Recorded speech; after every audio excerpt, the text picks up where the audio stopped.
Du Vercors, dans le sud-est de la France. Cette région, célèbre pour ses falaises calcaires et ses forêts denses, est un paradis pour les alpinistes chevronnés et un labyrinthe pour ceux qui sous-estiment la montagne. Mathieu Renaud, 29 ans, était connu sur les forums d'escalade pour sa méticulosité, voire son obsession de la sécurité. Ingénieur civil à Grenoble, il s'entraînait chaque semaine et consignait toutes ses ascensions. Camille Dufour, 27 ans, photographe de nature, possédait un don rare pour saisir la lumière dans les paysages les plus extrêmes. Elle voyageait avec Mathieu depuis 2 ans, mêlant aventure et travail. Le troisième membre du groupe était Adrien Morel, 31 ans, guide de haute montagne diplômé, né à Die, au pied du Vercors. Adrien connaissait des sentiers oubliés, absents des cartes officielles. Les 3 alpinistes avaient prévu d'escalader une paroi peu fréquentée près du cirque d'Archiane, une imposante paroi verticale entourée d'une forêt dense. Ce n'était pas la voie la plus difficile de la région, mais elle nécessitait une longue approche, des passages hors sentier et une vigilance accrue face aux changements météorologiques soudains. Le matin de leur départ, le ciel était dégagé. Leur dernière trace fut un message envoyé par Mathieu à 8h17. On entre sur le sentier. On sera de retour demain soir. Après cela, le silence. Ne les voyant pas revenir à l'heure prévue, leurs proches ont contacté la gendarmerie. Les recherches ont été immédiatement lancées. Des hélicoptères ont survolé la zone. Des équipes cynophiles ont fouillé les sentiers et les ravins. Des grimpeurs bénévoles ont ratissé les parois rocheuses.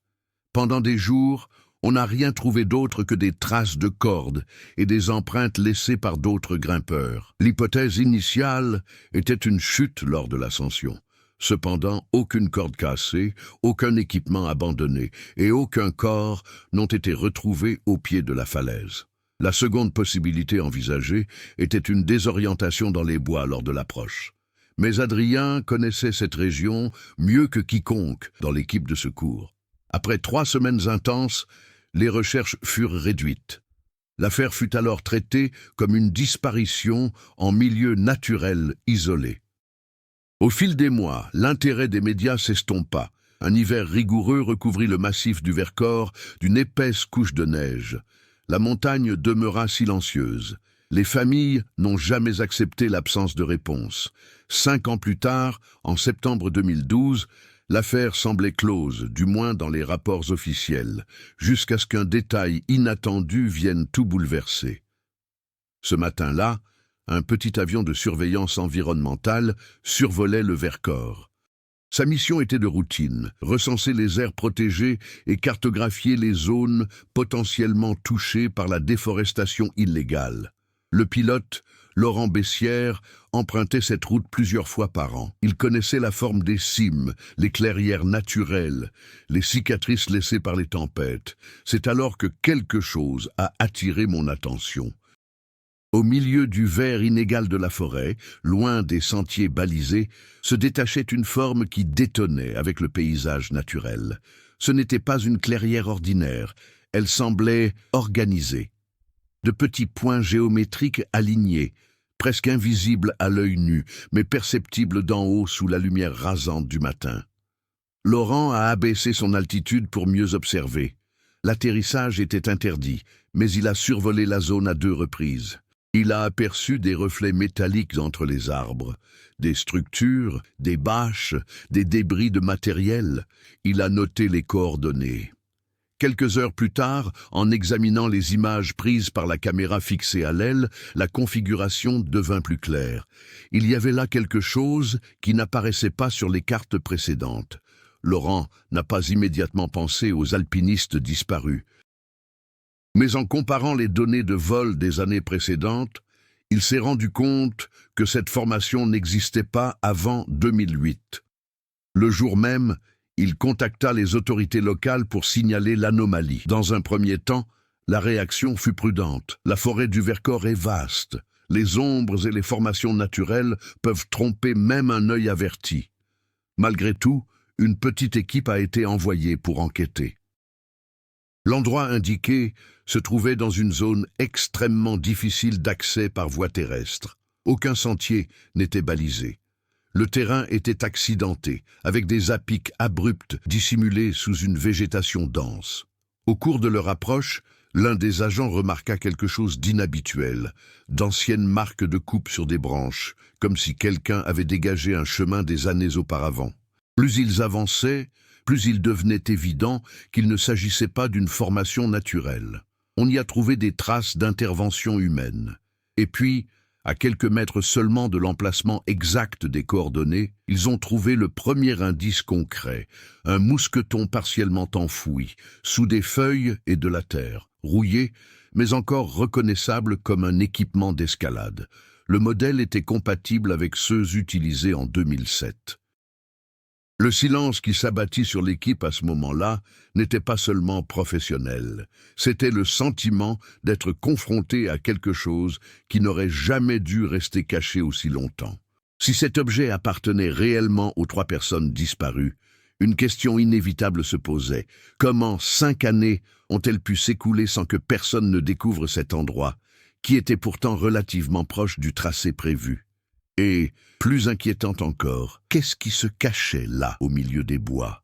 La montagne, qui pendant des années avait semblé indifférente, commençait à restituer des fragments d'une histoire interrompue. Mais ce qui suivit ne pouvait pas facilement être considéré comme un simple accident d'escalade. La zone indiquée par Laurent ne figurait sur aucun itinéraire d'escalade officiel du Vercors.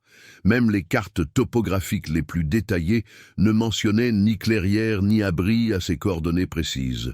Ce seul fait rendait la découverte inhabituelle. L'équipe dépêchée était composée de 2 gendarmes spécialisés en secours en montagne et d'un agent de l'Office national des forêts. Ils progressaient équipés de GPS, de machettes et de matériel d'enregistrement. Le terrain accidenté ralentissait leur progression. La végétation dense et irrégulière semblait avoir recouvert quelque chose d'inhabituel. À mesure qu'ils approchaient du point central, la forêt commençait à révéler des motifs artificiels, des branches disposées comme des barrières, des troncs placés côte à côte, formant une sorte de plateforme surélevée à quelques centimètres du sol, partiellement effondrée par le temps. Ce n'était pas un simple campement de fortune, c'était une structure conçue pour durer. Sous les vestiges de la plateforme, ils découvrirent des morceaux de toile bleue délavés, assemblés par des nœuds techniques typiques des grimpeurs. On y trouva également des fragments de cordes dynamiques, du même type que celles utilisées en escalade sportive, coupées avec précision. La première constatation officielle était inquiétante. Quelqu'un vivait là depuis longtemps. La question est passée de « où sont-ils tombés ?» à « pourquoi sont-ils restés ici ?» Pendant que l'équipe documentait les lieux, les enquêteurs de Grenoble ont rouvert le dossier de l'affaire de 2007. Photographies, relevés téléphoniques, anciens témoignages. Tout a été réexaminé sous un nouvel angle. Camille avait pour habitude de documenter chacun de ses voyages sur des cartes mémoire classées par date. Cependant, la dernière carte retrouvée dans son appartement ne contenait que des photos prises jusqu'à la veille du départ. Aucune image du sentier ni de l'ascension prévue n'y figurait.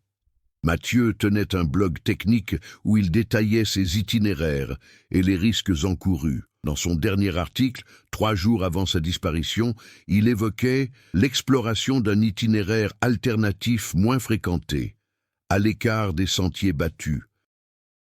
À l'époque, les enquêteurs avaient interprété cela comme un simple enthousiasme pour un itinéraire moins populaire. Désormais, cette phrase prenait un tout autre sens. Adrien, le guide local, était toujours considéré comme le maillon le plus fiable du groupe. Fils de fermier de la région, il connaissait les vieilles histoires de grottes ayant servi de refuge à la résistance française pendant la Seconde Guerre mondiale. Des tunnels naturels, des grottes profondes et des zones qui, pour des raisons de préservation, n'apparaissaient même pas sur les cartes officielles. Un détail jusque-là jugé sans importance a refait surface. Quelques jours avant le voyage, Adrien avait demandé à une connaissance travaillant à la mairie un accès temporaire à des cartes historiques du Vercors, prétextant un intérêt personnel. À l'époque, personne n'a fait le lien avec la disparition. Pendant ce temps, dans la clairière dissimulée, les agents poursuivaient leurs recherches minutieuses. À quelques mètres de la structure principale, Ils découvrirent les vestiges d'un feu de camp à plusieurs niveaux. Non pas un seul feu, mais plusieurs. Signe d'une utilisation prolongée. Le sol environnant indiquait un passage fréquent.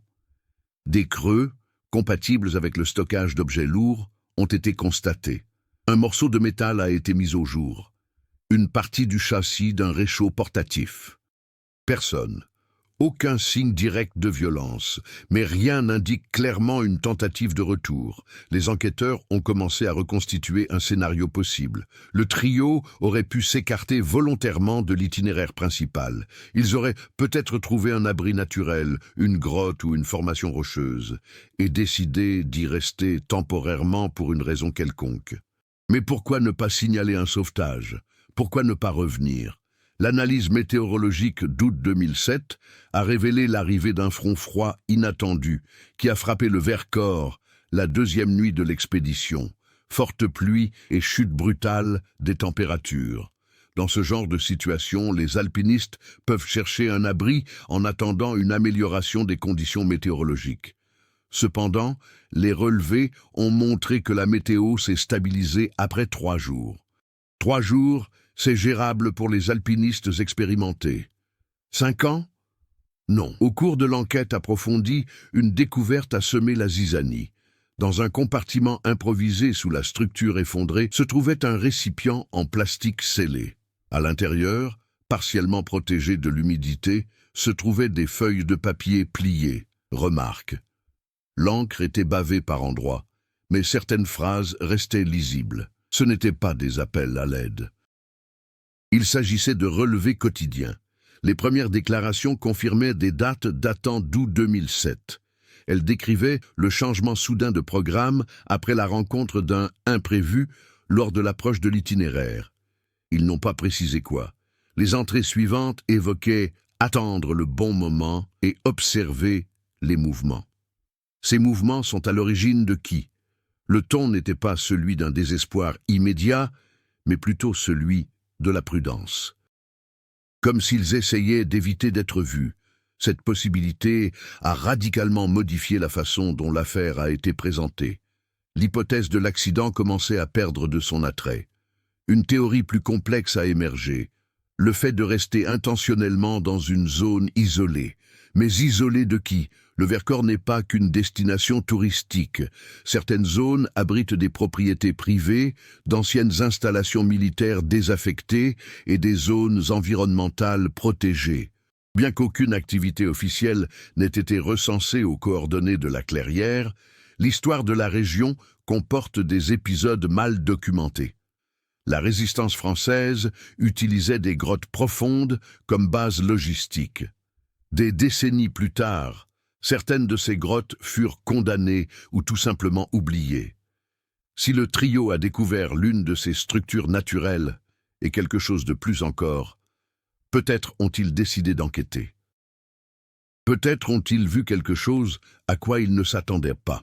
Le plus intriguant était l'absence de toute tentative de communication extérieure enregistrée après le premier message de Mathieu.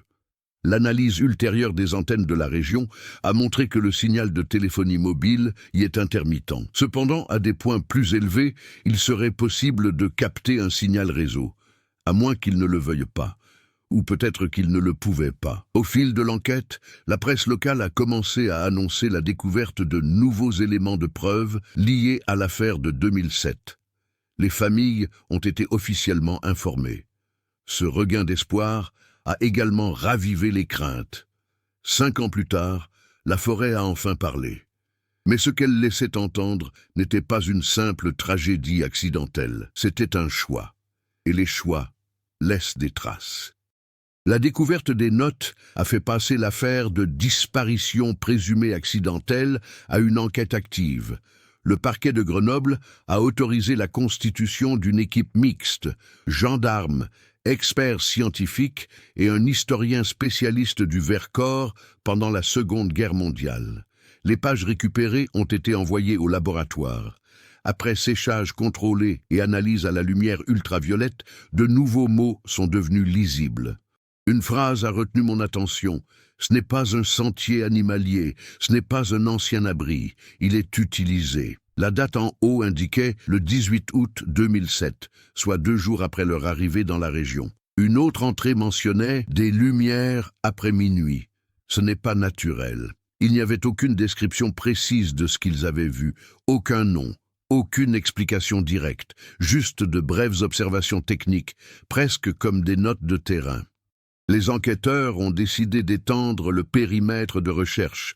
S'il y avait du mouvement, il pourrait y avoir une autre structure à proximité. 2 jours plus tard, à environ 400 mètres de la clairière principale, ils découvrirent quelque chose d'encore plus inquiétant. Une ouverture partiellement recouverte de végétation, partiellement dissimulée par des pierres instables. C'était l'entrée d'une grotte. Il ne figurait pas sur les cartes officielles. L'accès était étroit et nécessitait de dégager soigneusement les débris accumulés. À l'intérieur, l'air était froid et humide. Des marques au sol indiquaient un passage humain relativement récent, antérieur à 2007. Des empreintes fossilisées, aux semelles différentes, ont été découvertes dans l'argile durcie. Certaines correspondaient à des chaussures d'alpinisme anciennes, d'autres à des chaussures de travail modernes. Les tensions au sein de l'équipe se sont accrues. Si quelqu'un utilisait cette grotte après 2007, qui cela pourrait-il être? L'inspection interne a révélé un tunnel naturel d'une profondeur d'environ 60 mètres avant de se diviser.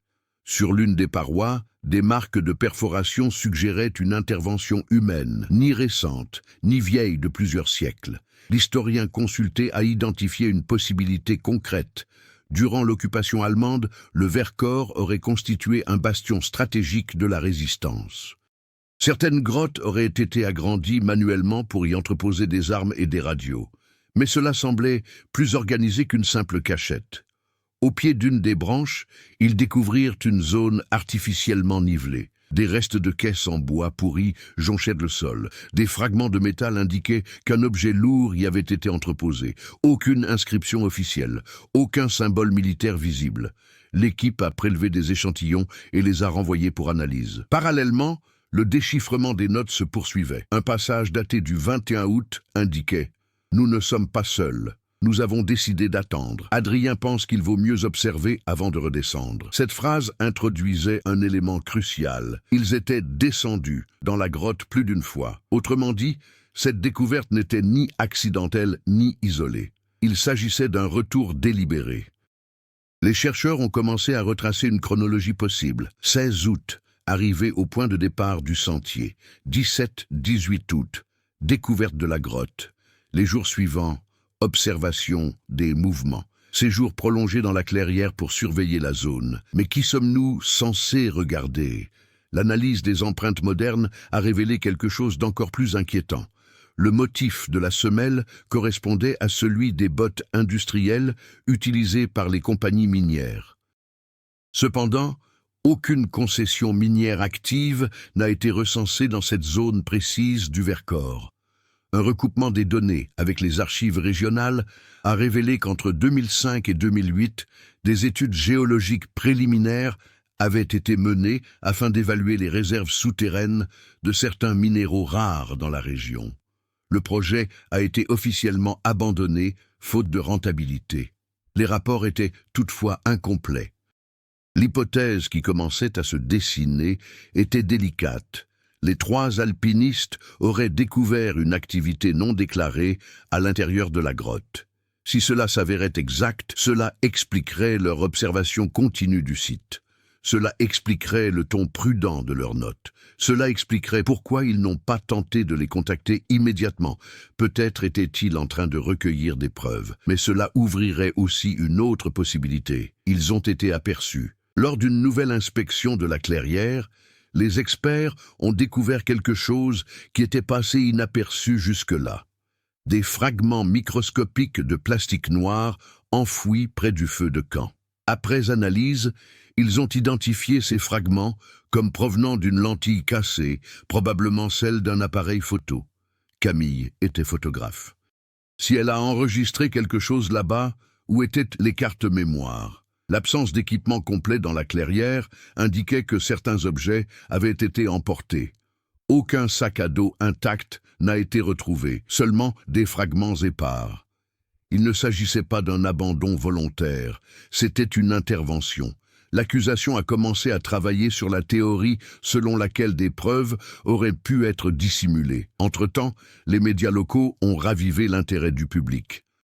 Les gros titres s'interrogeaient sur la possibilité que les jeunes aient découvert quelque chose d'illégal sur la montagne. Les réseaux sociaux ont amplifié les théories. La pression sur les autorités s'est accrue. 5 années de silence laissaient place à des questions difficiles. Au cours de la 3e semaine de recherches approfondies, un détecteur de métaux a émis un bip près de l'entrée secondaire de la grotte. Enfouis à environ 30 cm de profondeur, ils ont trouvé un objet enveloppé dans un tissu détérioré. C'était un vieux téléphone portable, modèle compatible pour 2007. Après une récupération minutieuse, les techniciens ont réussi à extraire une partie des données de la carte interne. La plupart étaient corrompues. Un fichier audio, cependant, était resté partiellement intact. Le son était étouffé, avec le bruit du vent en arrière-plan. La voix de Mathieu était reconnaissable. Si quelqu'un entend ceci, ce n'est pas un hasard. L'enregistrement s'est interrompu brutalement. Il n'y a pas eu de suite. La confirmation fut dévastatrice. Ils n'ont pas simplement disparu parce qu'ils se sont perdus. Il y avait autre chose. Et maintenant, en plus d'une structure cachée, d'empreintes modernes et de documents ambigus, il y avait la preuve que Mathieu avait essayé de prouver qu'il ne s'agissait pas d'un accident. Le conflit ne portait plus seulement sur le mystère de la disparition. La situation devenait une confrontation potentielle entre 3 civils et quelque chose, ou quelqu'un, agissant à l'abri des regards. Et la question qui planait sur l'équipe était inévitable. Si des activités illégales ont réellement eu lieu là-bas en 2007, qui aurait intérêt à s'assurer que 3 témoins ne reviennent jamais? La diffusion partielle de l'enregistrement audio de Mathieu, même incomplet, a eu un effet immédiat. La presse nationale a commencé à traiter l'affaire non plus comme une disparition ancienne, mais comme une possible obstruction délibérée à l'enquête. Les émissions de télévision sont revenues sur l'été 2007, interviewant des membres de la famille, d'anciens compagnons d'escalade et des experts en sécurité environnementale. L'histoire a pris une nouvelle dimension publique. Parallèlement, l'enquête a fait émerger des éléments qui ont rendu les choses moins linéaires. Le sous-texte géologique. Les rapports archivés sur la recherche minière menée à Vercors ont été réexaminés. Officiellement, l'étude réalisée entre 2005 et 2008 évaluait la présence de métaux rares utilisés dans l'industrie technologique. Le projet avait été jugé non rentable. Cependant, en analysant les contrats signés à l'époque, l'accusation a découvert qu'une partie des recherches avait été sous-traitée à une société privée basée à Lyon, une société qui, curieusement, a cessé ses activités en 2009. L'un des ingénieurs figurant dans l'équipe technique était un collègue universitaire de Mathieu. Au nom era Étienne Valois. D'anciens relevés téléphoniques ont révélé que Mathieu et Étienne avaient échangé des messages plusieurs semaines avant l'expédition. À l'époque, cet échange avait été jugé anodin. 2 connaissances qui bavardent. Désormais, il semblait possible que Mathieu ait reçu des informations concernant quelque chose dans la région. La question était alors, savait-il ce qu'il allait trouver?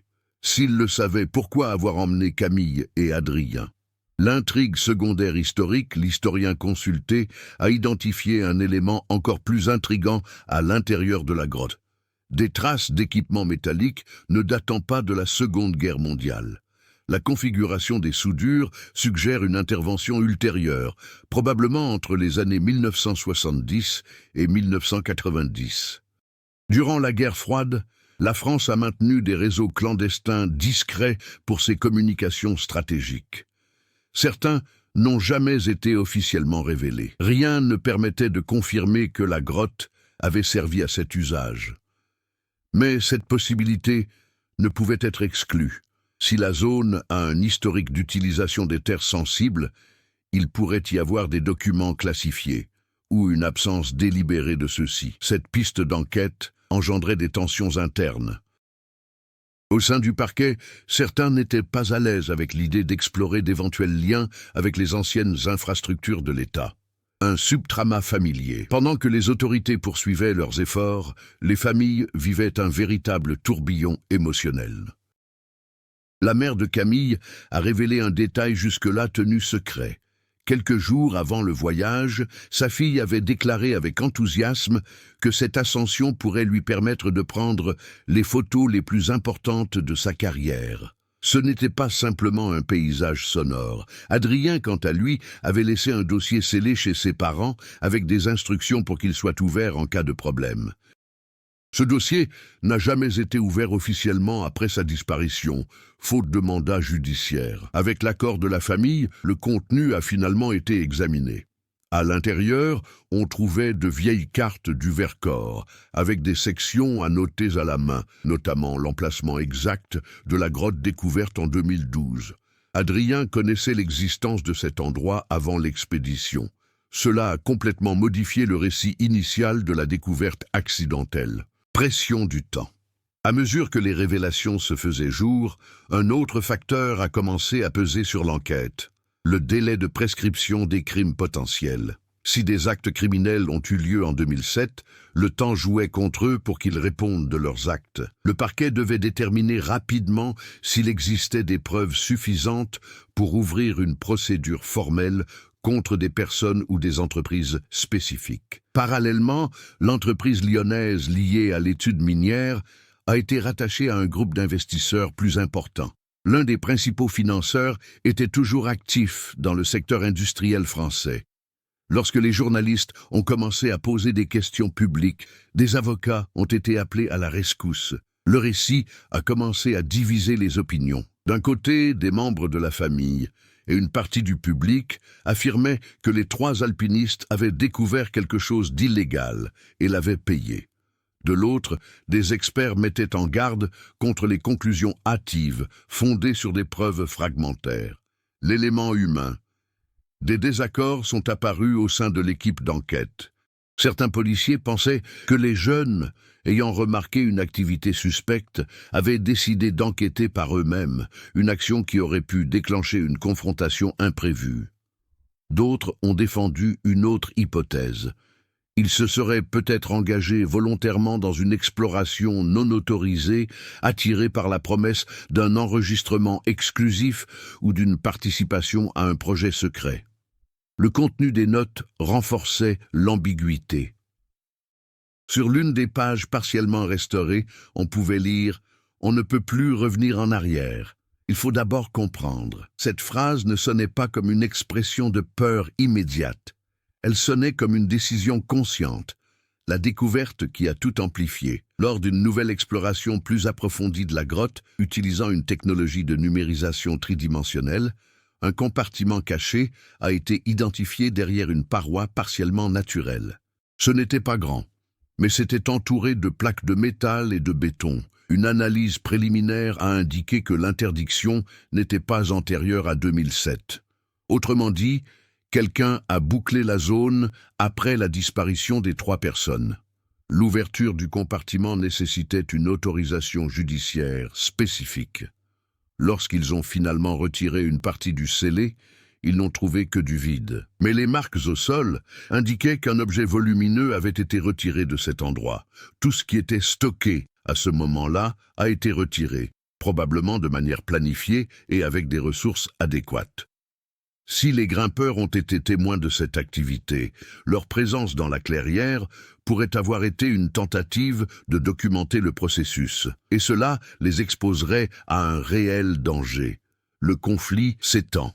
L'affaire ne concernait pas seulement 3 personnes disparues. Elle impliquait une entreprise privée dont l'histoire s'est terminée brutalement, exploration minière non déclarée possible, structure souterraine modifiée, compartiment caché récemment scellé. Un enregistrement audio confirme qu'il ne s'agissait pas d'un accident. Chaque nouvelle couche ne remplaçait pas la précédente, elle ajoutait de la complexité.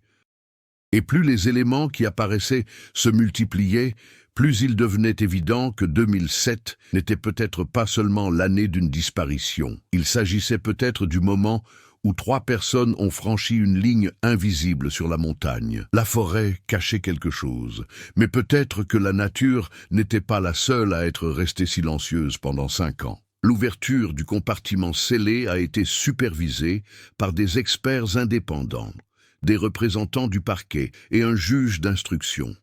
L'objectif était de trouver des preuves matérielles, du matériel, des documents, toute trace concrète reliant la grotte à une activité illégale. Mais l'intérieur était vide, aucun équipement, aucun carton, aucun document. La frustration fut immédiate, mais l'absence était tout aussi flagrante. Le béton utilisé pour l'étanchéité a été soumis à une analyse en laboratoire. Le résultat a été surprenant. Sa composition chimique a indiqué qu'il avait été fabriqué entre fin 2007 et début 2008. Autrement dit, le compartiment a été scellé des mois après la disparition des 3 alpinistes. Cela signifiait que quelqu'un était retourné à la grotte après l'arrêt des recherches officielles. Le parquet a ensuite obtenu l'autorisation d'examiner les registres de trafic et les contrats de transport de l'entreprise lyonnaise pour la période comprise entre septembre 2007 et mars 2008. Un détail précis a retenu notre attention. La société avait loué un hélicoptère cargo léger pour 4 mois, justifiant cette location comme une étude technique dans une zone montagneuse isolée du sud-est. Le lieu exact de la prestation n'était pas précisé dans le contrat. Mais la base opérationnelle de l'hélicoptère se trouvait à moins de 80 km de Vercors.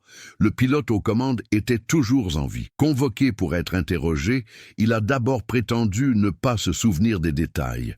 Cependant, confronté aux enregistrements de vol, il a admis avoir effectué des atterrissages dans une zone difficile d'accès près du cirque d'Archiane.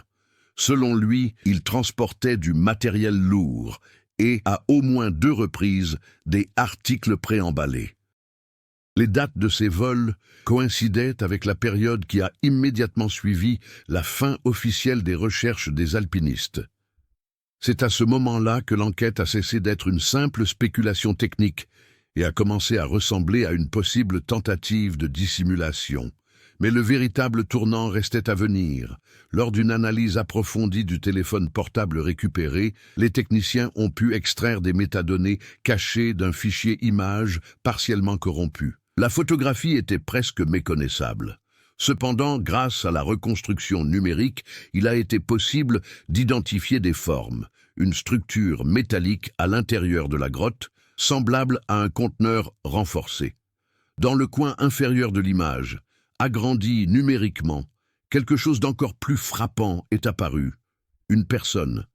Ce n'était aucun des 3 grimpeurs. L'individu portait un uniforme de travail et un casque avec un logo partiellement visible.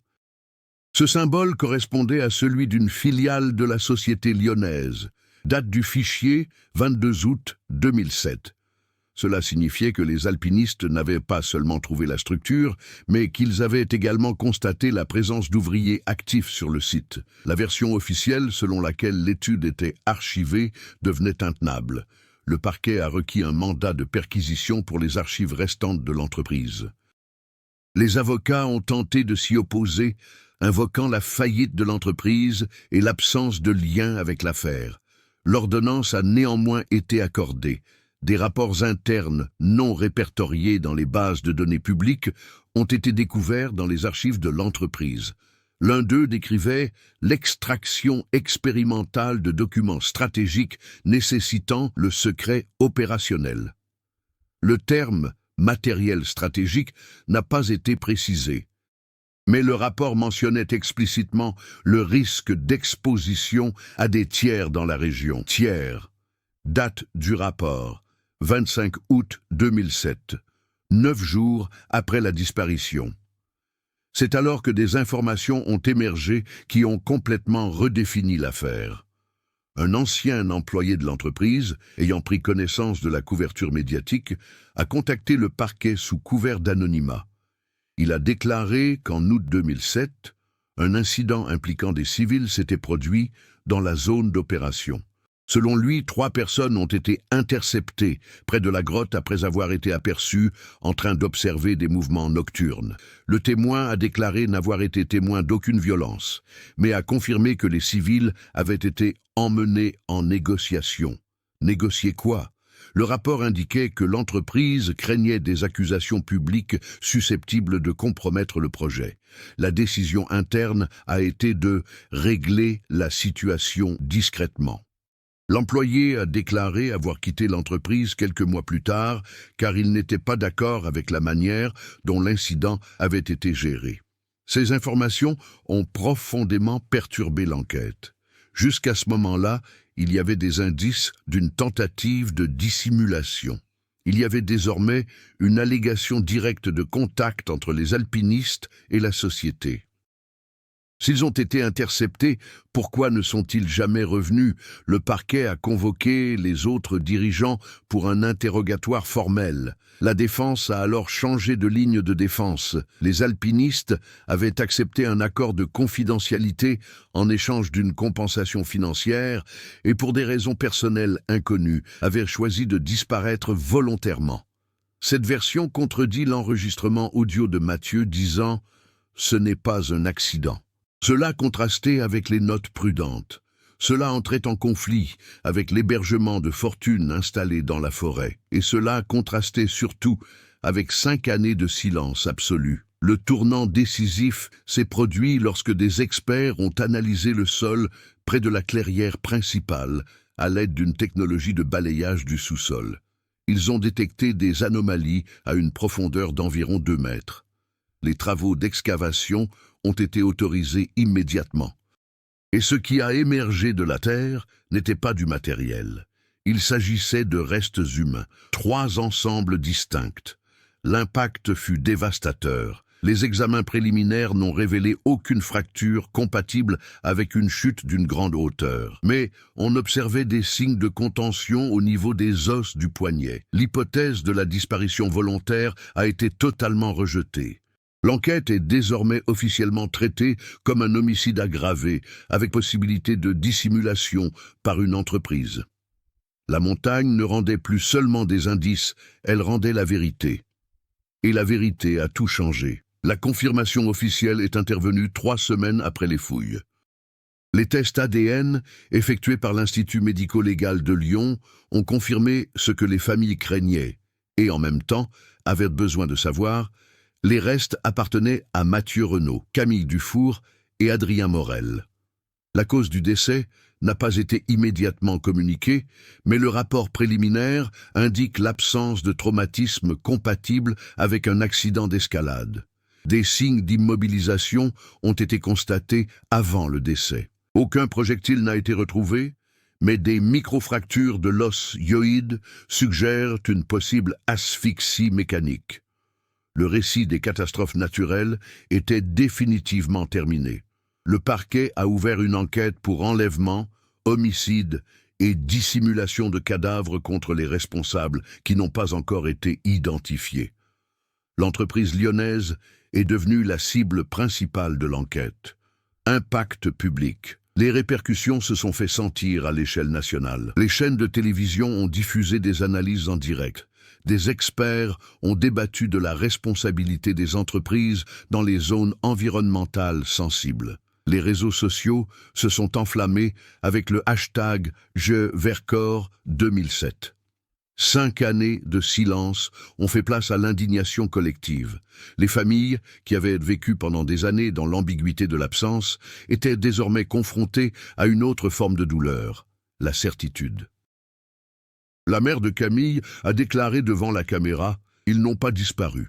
Ils ont été réduits au silence ». Cette phrase est devenue un symbole de l'affaire. Réaction interne.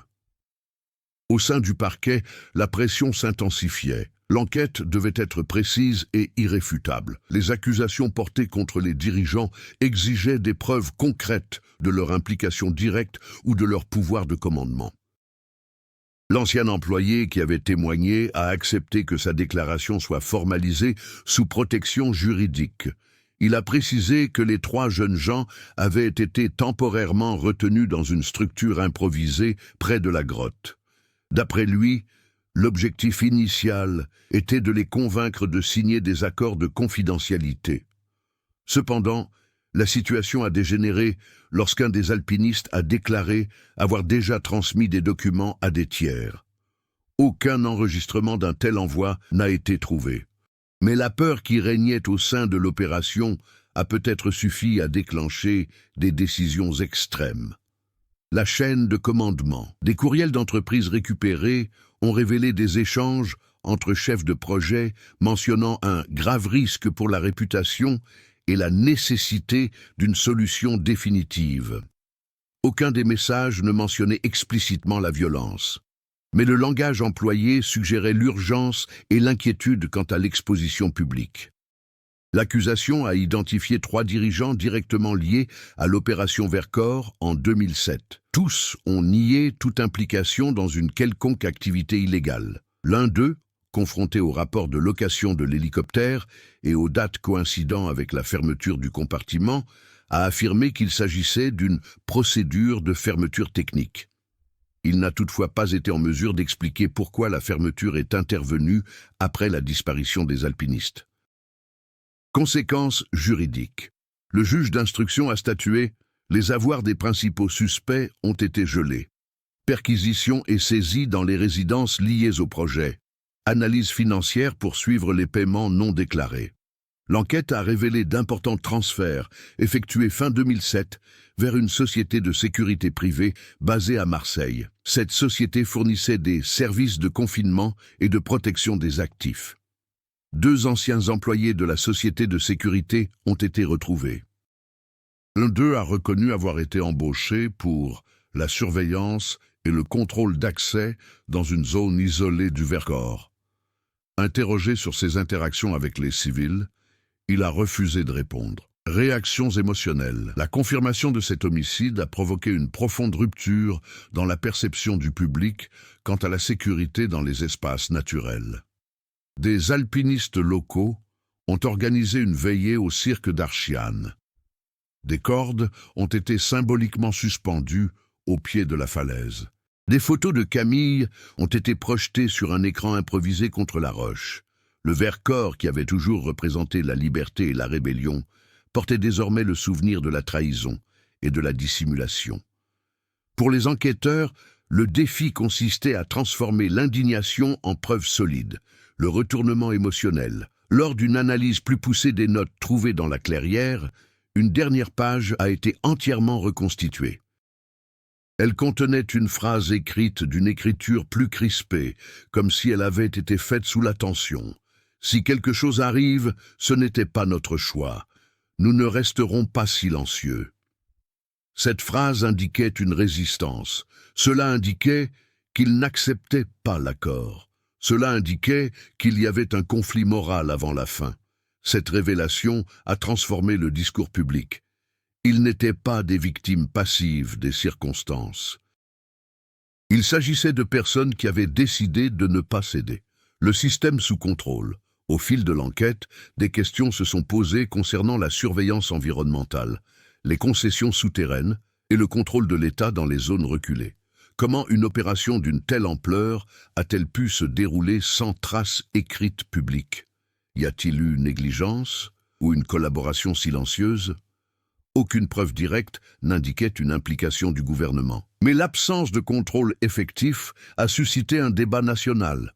Le Parlement français a demandé un rapport sur les activités minières menées dans les zones protégées au cours des 20 dernières années. L'affaire n'est plus seulement une affaire criminelle, c'est devenu structurel, conséquences plus profondes. 5 ans plus tôt, 3 jeunes avaient disparu. Leur mort a désormais mis au jour un système où les intérêts économiques agissaient dans l'ombre. Mais une question cruciale restait sans réponse. Qui a donné l'ordre final?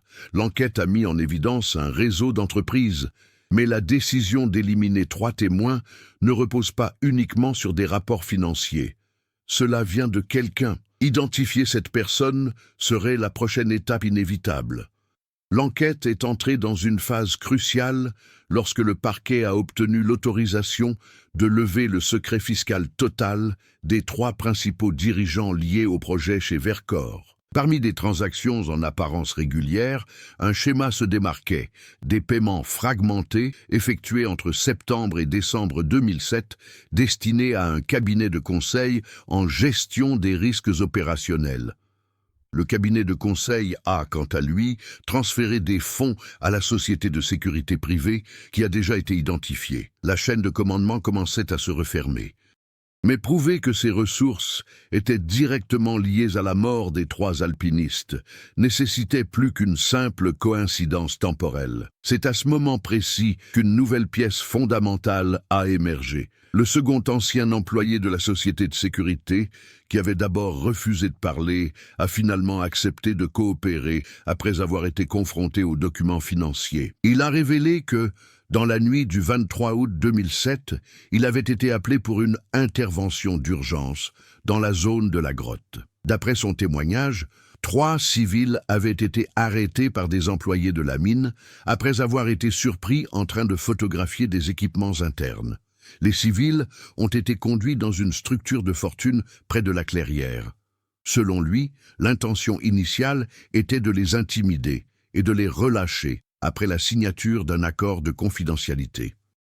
Mais la situation a changé lorsqu'un des jeunes hommes a affirmé posséder des copies numériques stockées hors site. D'après le témoin, l'atmosphère s'est tendue. La direction de l'opération a été consultée par téléphone, et c'est de là que vient le nom. Philippe Lemaire, directeur régional de l'entreprise à Lyon en 2007. Un cadre respecté du secteur industriel avec une solide carrière et un réseau politique étendu. D'après le témoignage, Lemaire a participé à une réunion téléphonique ce soir-là et a déterminé que le risque devait être complètement éliminé.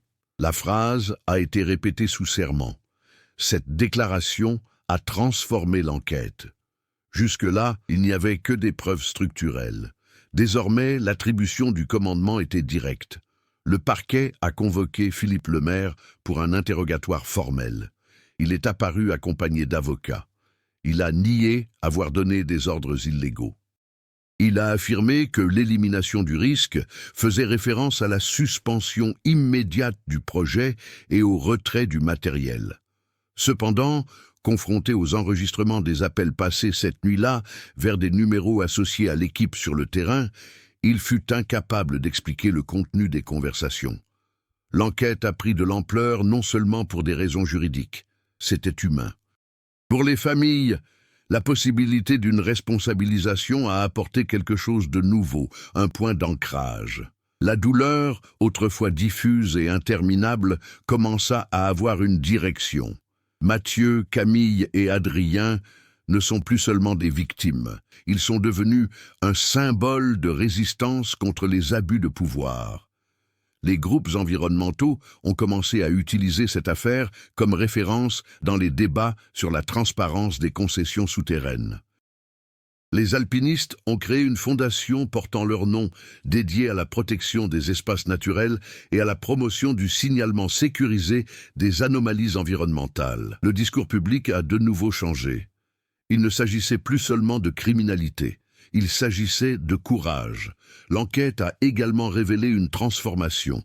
L'historien initialement consulté a remis un rapport final écartant toute implication militaire récente dans l'affaire de la grotte. Cela a simplifié le débat. L'affaire n'était pas un héritage de la guerre froide. C'était de l'action contemporaine. L'accusation a consolidé 3 piliers.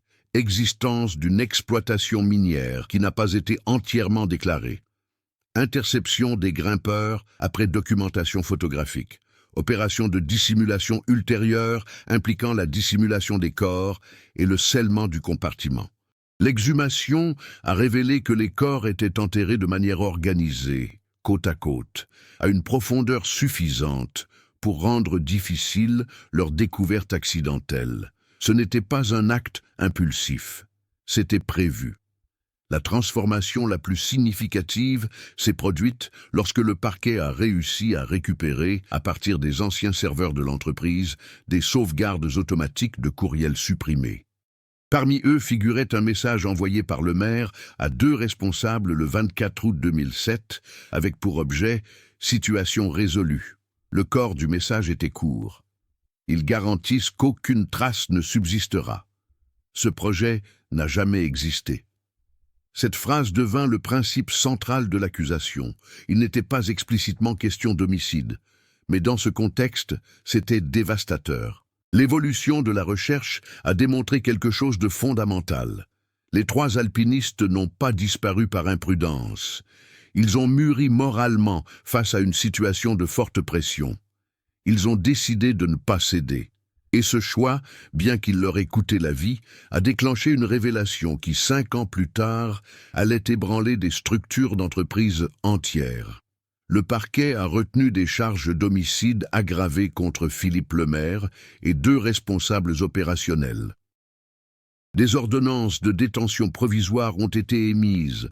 L'affaire entrait désormais dans la phase judiciaire.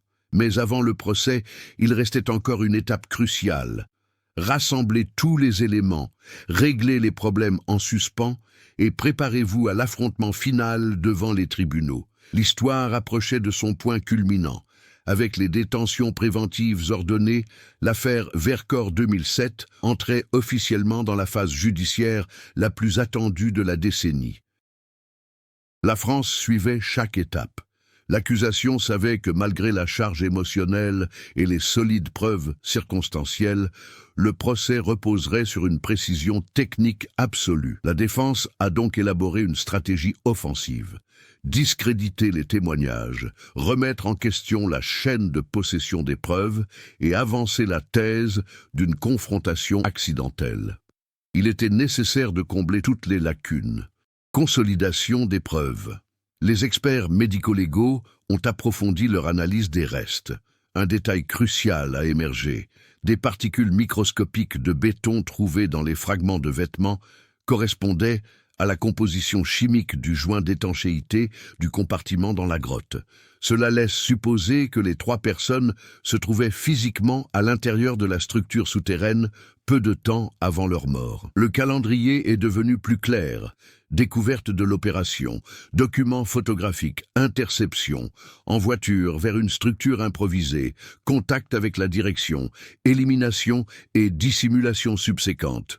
Un autre élément a renforcé l'accusation, l'analyse géospatiale des vols de l'hélicoptère loué. Les données récupérées du système de navigation ont révélé des atterrissages répétés précisément dans la zone déboisée les 2 et 5 septembre 2007, période durant laquelle les recherches officielles étaient déjà en baisse. Les experts ont affirmé que ce schéma ne correspondait pas à un simple retrait d'équipement technique. Il s'agissait d'une opération logistique planifiée. Conclusion des intrigues secondaires. L'hypothèse d'une possible implication de l'État a été officiellement écartée après un examen approfondi des dossiers du ministère de la Défense.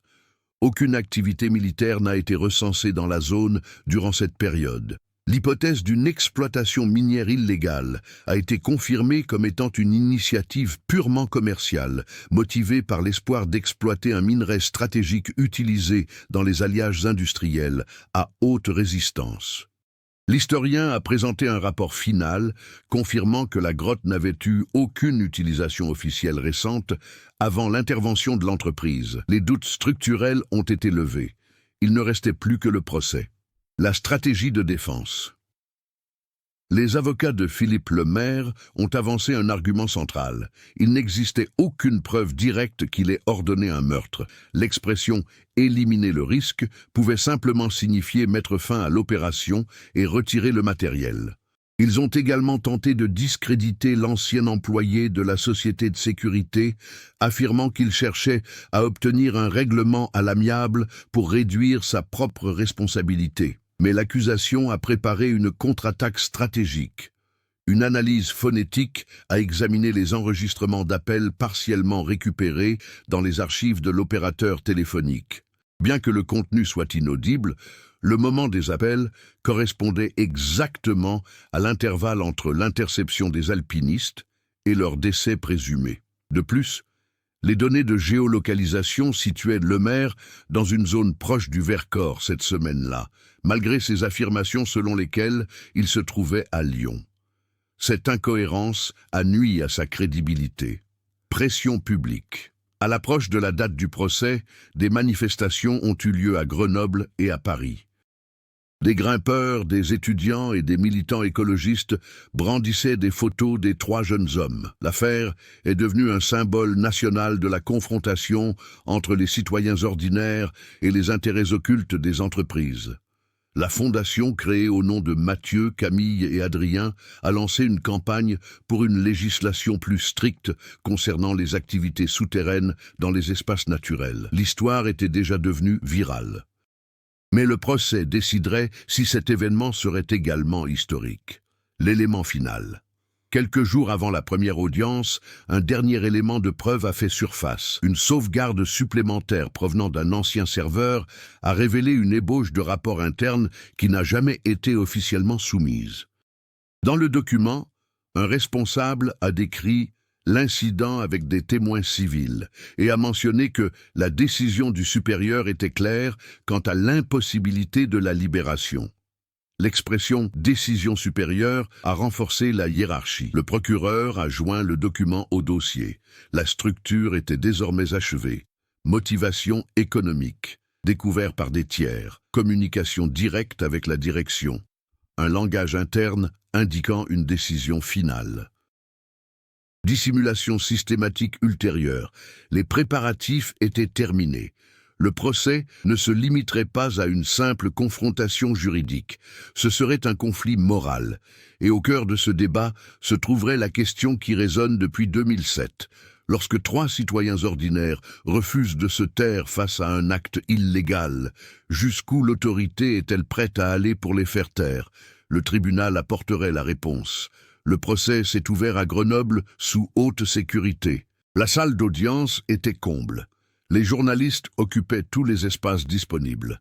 À l'extérieur, des écrans géants retransmettaient les moments clés en direct. Philippe Lemaire entra dans la salle d'audience, l'air grave, vêtu d'un costume sombre et arborant une expression calculée. Pendant des années, il avait été considéré comme un dirigeant exemplaire. À présent, il était accusé de meurtre avec circonstances aggravantes. L'accusation a ouvert le procès en reconstituant minute par minute les événements d'août 2007. Des images de la reconstitution 3D de la grotte ont été projetées. Des photos restaurées du téléphone portable de Mathieu sont apparues à l'écran. La phrase du courriel « Assurez-vous qu'il ne reste aucune trace. Ce projet n'a jamais existé » a été lue à haute voix. Le silence dans la pièce était absolu. Le témoignage qui a changé le cours, l'ancien employé de la société de sécurité, a été appelé à témoigner en personne. Sous serment, il a décrit la nuit de l'écoute téléphonique. Les 3 grimpeurs restèrent fermes. Ils ne supplièrent pas. Ils argumentèrent. Selon lui, Camille a déclaré qu'elle avait déjà automatiquement téléchargé des photos sur un serveur externe, une pratique courante avec les caméras connectées, mais peu probable à cet endroit où le signal est faible. Malgré tout, cette possibilité a semé la panique au sein de l'équipe. L'appel à Lemaire a été passé devant les employés. Le témoin a déclaré avoir entendu une instruction claire provenant de l'autre bout du fil. « Nous ne pouvons pas prendre ce risque ». Lorsque l'avocat de la défense a insisté, lui demandant s'il avait entendu le mot « tuer », le témoin a répondu « non ». Mais j'ai parfaitement compris ce que cela signifiait. Les tensions se sont accrues. La défense riposte. La défense a tenté de réfuter cette version des faits en soulignant l'absence d'enregistrement de la conversation. Elle a fait valoir qu'une interprétation subjective ne constitue pas une preuve. Il a présenté une autre hypothèse. Le décès aurait pu survenir lors d'une confrontation physique inattendue sans intention préalable. Mais l'accusation a fait appel à des experts médico-légaux qui ont déclaré que les marques sur les os indiquaient une contention prolongée avant la mort et non une lutte incontrôlée. Cela laissait supposer une décision délibérée. Le rebondissement final. Le 3e jour du procès, un événement inattendu se produisit. L'équipe technique de l'accusation a présenté une analyse récemment achevée des fragments audio retrouvés sur le téléphone portable de Mathieu. Grâce à une technologie de restauration sonore avancée, ils ont pu récupérer une partie supplémentaire de l'enregistrement. La nouvelle version, diffusée au tribunal, contenait 3 secondes de son supplémentaires avant l'interruption. La voix de Mathieu disait « Ce n'est pas un accident, ils ont reçu des ordres ». Le mot « ordre » résonna dans la pièce. Il s'agissait du lien direct entre le leadership et l'action. La défense a tenté de contester son authenticité, mais une analyse indépendante, réalisée par un expert, a confirmé l'intégrité du dossier. Le discours d'entreprise fondé sur l'ambiguïté a commencé à s'effriter. La confrontation directe, le maire a décidé de témoigner. Il a nié avoir ordonné un quelconque acte de violence. Il a déclaré n'avoir jamais imaginé que ses subordonnés interpréteraient ses paroles de manière aussi extrême. Cependant, confronté au relevé de géolocalisation prouvant sa présence près de Vercors plusieurs jours après sa disparition, contredisant son témoignage initial, sa crédibilité en a visiblement souffert. Il a évoqué un conflit d'horaires. Le parquet a ensuite présenté un projet de rapport interne mentionnant l'impossibilité de la libération. Ils ont demandé directement qui a pris cette décision de haut niveau. Le maire resta silencieux pendant plusieurs secondes avant de répondre « Je ne me souviens pas ». Le silence pesait plus lourd que tous les mots. Le verdict. Après des semaines d'audience, le jury s'est retiré pour délibérer. Dehors, la France attendait. À leur retour, le président du tribunal a lu la décision. Philippe Lemaire, coupable d'homicide aggravé et de dissimulation de preuves. 2 responsables opérationnels, coupables de complicité. La sentence comprenait de lourdes peines de prison et des indemnités pour les familles. Mais le moment le plus mémorable n'était pas la condamnation elle-même. C'est alors que le juge a déclaré « Ce tribunal reconnaît que les victimes n'ont pas agi par imprudence. Ce sont des citoyens qui ont exercé leur droit de ne pas garder le silence. » Cette phrase a fait de cette affaire un arrêt de principe. La transformation finale, la montagne du Vercors, restée silencieuse pendant 5 ans, est devenue un symbole national de mémoire et de résistance. À l'endroit de la clairière, une plaque discrète portant les noms de Mathieu, Camille et Adrien a été installée. Le point culminant n'était pas seulement la condamnation, c'était un renversement complet du récit. Ce n'étaient pas des aventuriers imprudents qui ont disparu, ce sont des témoins qui ont choisi d'agir avec intégrité. Et ce choix, même face au pouvoir, a résonné des années plus tard, plus fort que n'importe quelle tentative de silence. Suite au verdict, l'affaire Vercors 2007 a cessé d'être un simple processus juridique. Elle est devenue une référence nationale en matière de responsabilité des entreprises, de protection de l'environnement et des limites du pouvoir économique dans les espaces naturels. La condamnation de Philippe Lemaire a été confirmée en appel plusieurs mois plus tard. Les tentatives de la défense visant à obtenir une réduction de peine, fondée sur une interprétation ambiguë de la communication de l'exécutif, ont été rejetées. La Cour a réaffirmé que la fonction de dirigeant implique la responsabilité des conséquences prévisibles de ses ordres. L'entreprise concernée a été officiellement dissoute. Ses actifs ont été repris par de plus grands groupes sous stricte surveillance. Le ministère de l'Environnement a mis en place de nouvelles règles pour l'exploitation minière souterraine dans les zones protégées, exigeant la transparence et des audits indépendants. Un changement structurel avait été opéré, mais les transformations les plus profondes se sont produites en dehors des rapports officiels. Famille. Pour les parents de Camille, la douleur ne s'est jamais estompée. Cependant, la vérité a apporté une paix que le silence n'avait jamais permise. Les photos récupérées de la carte mémoire partiellement corrompue ont été restaurées numériquement. Parmi les images de la grotte et du matériel métallique, il y avait aussi une dernière photo du trio souriant sur le sentier, quelques heures avant que tout ne bascule. Cette image est devenue un symbole de la fondation créée en leur nom. Les parents d'Adrien ont fait don des cartes qu'il avait annotées à un musée régional consacré à l'histoire du Vercors. À côté des annotations, une simple légende. Le savoir, c'est la responsabilité. La famille de Mathieu a transformé son ancien blog technique en une plateforme éducative sur l'éthique environnementale et la sécurité des expéditions. La mémoire ne se résume plus au deuil. Cela a donné lieu à un procès, le Vercors. Le site de la Clairière a été officiellement intégré à un sentier mémorial balisé, sans tourisme de masse, mais avec une reconnaissance historique. Les grimpeurs ont commencé à inclure une minute de silence dans leurs rassemblements annuels pour honorer les 3 victimes. La montagne, qui ne représentait auparavant qu'un défi physique, en est venue à revêtir une signification morale. Société. Cette affaire a été étudiée dans les universités françaises comme exemple de la façon dont de petites décisions, un courriel, une prise de contact, le choix de garder le silence, peuvent entraîner des conséquences irréversibles. Elle est également devenue un exemple du pouvoir de l'enquête persévérante. Si l'avion n'avait pas survolé cet endroit précis 5 ans plus tard, si le pilote n'avait pas remarqué l'étrange motif dans les bois, si la clairière était restée invisible, l'histoire aurait pu tomber dans l'oubli. Mais ce n'était pas le cas, la vérité ultime. Au cœur de tout cela demeure un fait simple mais puissant. Mathieu, Camille et Adrien auraient pu faire semblant de ne rien voir. Ils auraient pu ignorer l'opération et poursuivre l'ascension. Ils auraient pu s'en aller, mais ils ont choisi d'observer. Ils ont choisi de s'inscrire. Ils ont choisi de ne pas accepter. Cette décision leur a coûté la vie, mais elle a révélé un problème plus grave. Cette affaire a démontré que le silence imposé par la peur peut durer des années, mais qu'il n'est pas éternel. La forêt se cache. Le temps efface les traces, mais les choix laissent des traces. Et tôt ou tard, les marques réapparaissent. La conclusion n'est pas simplement juridique, elle est humaine. La vérité peut mettre du temps à éclater. Elle peut remettre en question le pouvoir, l'argent et l'influence.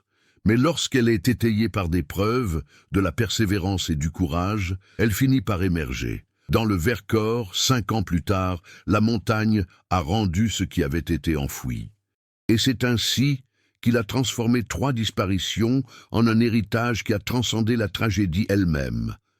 5 ans après la découverte de la clairière dans le Vercors, la forêt a recouvert les traces laissées par les fouilles.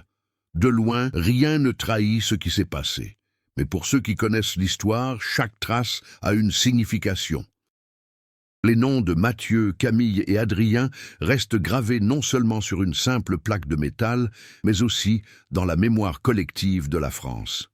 L'affaire a bouleversé les protocoles, mis au jour des négligences et prouvé que la vérité peut résister à l'épreuve du temps. Et parfois, un regard attentif depuis le ciel suffit à révéler ce que la terre a tenté de dissimuler. Si cette histoire vous a touché, partagez-la avec quelqu'un qui croit que la vérité finit toujours par triompher. Des cas comme celui des grimpeurs du Vercors montrent que les détails comptent et que l'attention peut changer le cours des choses. Commentez ci-dessous. Auriez-vous enquêté sur cette clairière aperçue du ciel? Qu'auriez-vous fait à leur place? Votre participation permet de faire vivre et de maintenir la pertinence d'histoires vraies comme celle-ci. Et si vous aimez les histoires captivantes, les mystères résolus et les récits palpitants inspirés de faits réels, abonnez-vous à la chaîne et activez les notifications. Votre prochaine enquête pourrait commencer par le constat de quelque chose de différent.